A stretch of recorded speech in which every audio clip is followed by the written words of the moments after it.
नाशिक शहरातील मागच्या महिन्याभरातील वाढत्या गुन्हेगारीच्या घटना बघता नाशिक पोलिसांनी त्याविरुद्ध धडक मोहीम हाती घेतलेली आहे आणि कुठलाही गुन्हेगार असो, छोटा असो व कितीही मोठा असो, तर कोणीच यातून सुटणार नाही याची दक्षता आम्ही घेत आहोत.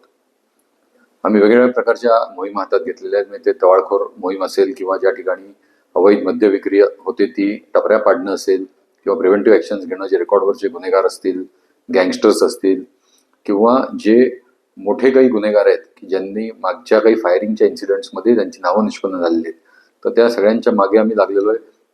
त्यातील अनेक जणांवर आम्ही कारवाई केलेली आहे आणि एक पोलिसांबद्दल विश्वास निर्माण होईल अशा प्रकारचा एक मेसेज आपल्या मार्फतीने, माध्यमांच्या मार्फतीने जनतेकडे जावा ही नाशिक पोलिसांची आपल्याला विनंती आहे.